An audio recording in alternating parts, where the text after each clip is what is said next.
दोस्तों जय हिंद। इस वीडियो में हम बात करेंगे सिटकॉम फोर्ट टैबलेट के बारे में। इससे पहले हमने बात की थी सिटकॉम प्लेन टैबलेट के बारे में। उसके अंदर इफोर्बिया सिर्फ सिंगल सोल्ट में आता है। इसके अंदर इफोर्बिया आता है, साथ में कैल्शियम डोबिसिलेट आता है। इन दोनों को समझेंगे, क्या होता है, कहाँ चलता है, कितने रुपए का आता है, किस तरह से काम करता है, डोज क्या होती है, कौन इसका यूज करता है, अगर यूज करना पड़े तो क्या सावधानी के साथ यूज करना पड़ता है, सब कुछ समझेंगे। देखिए भैया, सिटकॉम फोर्ट एक टैबलेट आता है, 14 टैबलेट का पत्ता आता है, 950 रुपए के आसपास मिलता है, यानी महंगी आती है। पेनिशिया बायोटेक नाम की कंपनी इसको बनाती है, अच्छी कंपनी है। सिटकॉम फोर्ट काफ़ी ज़्यादा डॉक्टर की चॉइस होती है, जल्दी से प्रिस्क्राइब कर देते हैं, काफ़ी ज़्यादा पुराना और ट्रस्टेड ब्रांड है। अब ये जब डॉक्टर देते हैं तो क्यों देते हैं? देखिए, सबसे पहले कहना चाहूँगा, सेल्फ यूज़ नहीं करना है, डॉक्टर की सलाह से ही लिया जाता है, तो ध्यान रखिएगा। अब देखिए, इसके अंदर आता है यूफोर्बिया, सोमजी और कैल्शियम डोबिसलेट। पहले जान लेते हैं कहाँ चलेगी, फिर इसके बारे में समझते हैं। तो ये ना पाइल्स से जुड़ी प्रॉब्लम चलती है। पाइल्स यानी मस्से हो जाते हैं, मस्से हो जाते हैं, जहाँ टॉयलेट करते हैं वहाँ मस्से आ जाते हैं। जैसा कि आप देख पा रहे होंगे, इस तरह के मस्से हो जाते हैं। ये एनस जो एरिया होता है उसके अंदर भी हो सकता है, रेक्टम के बाहर भी हो सकता है। तो एनस और रेक्टम के एरिया के अंदर मस्से हो जाते हैं। एक्चुअली दोस्तों होता क्या है कि ब्लड क्लॉट बन जाता है। ब्लड क्लॉट एक मस्से का रूप ले लेता है, जहाँ पर फिर ब्लड इकट्ठा होने लगता है, गांठें सी बन जाती है, जिसको कहते हैं पाइल्स होना, जिसको हिंदी में कहते हैं बवासीर की प्रॉब्लम। बवासीर की प्रॉब्लम बहुत बेकार प्रॉब्लम होती है, व्यक्ति बहुत तकलीफ में होता है। अगर वहाँ पर कब्ज बन रहा है तो और भी ज़्यादा तकलीफ होती है। ये जो चीज़ें होती है ना, बवासीर, पाइल्स या हेमोरॉइड्स इसको इंग्लिश में, या पाइल्स की प्रॉब्लम में जाना जाता है, हेमोरॉइड्स के नाम से भी जाना जाता है। तो ये जो प्रॉब्लम होती है ना, ये खाने पीने से भी हो सकती है। आप ज़्यादा वजन का काम करते हो उसके कारण भी हो सकती है, आप ज़्यादातर खड़े रहते हो उसके कारण भी हो सकती है, या फिर हो सकता है कि आपको बहुत ज़्यादा टॉयलेट के अंदर दिक्कत आती है, यानी आप बहुत ज़्यादा कि आपके पेट में कब्ज बहुत ज़्यादा रहता है। तो इस प्रॉब्लम में एक्चुअली कब्ज नहीं रहना चाहिए, क्योंकि जितना आप टॉयलेट में देर तक बैठोगे और जितना जोर लगा के करोगे ना, उतना ये ज़्यादा उस एरिया में प्रभावित होता है, उस एरिया के अंदर गांठें बनने लगती है।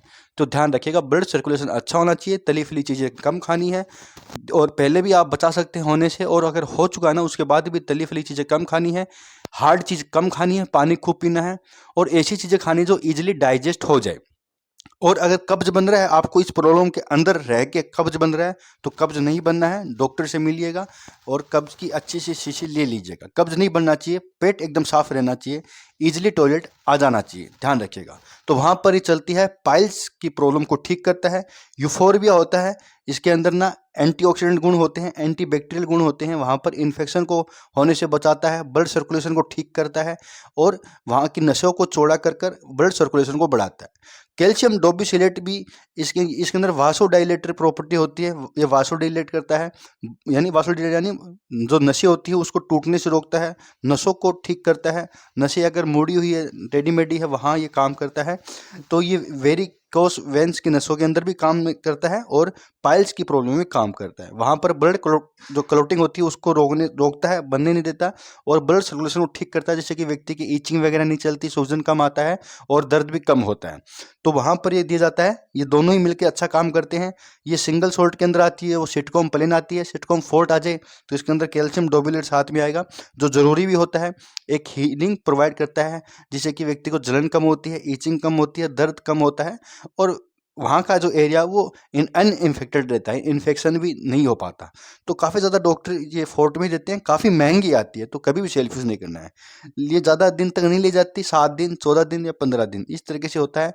कई बार हो सकता है कि 30 दिन भी डॉक्टर दे दें, लेकिन इनसे आराम आ जाता है। ज़्यादा प्रॉब्लम हो तो आपको ना गर्म पानी से वॉश करना चाहिए, गर्म पानी में बाथ लेना चाहिए, इस तरीके से लेना चाहिए, कब्ज नहीं रहना चाहिए, ध्यान रखिएगा। तो दोस्तों, साइड इफेक्ट की बात नहीं, जब इसका यूज़ किया जाता है तो क्या साइड इफेक्ट देखने को मिलते हैं?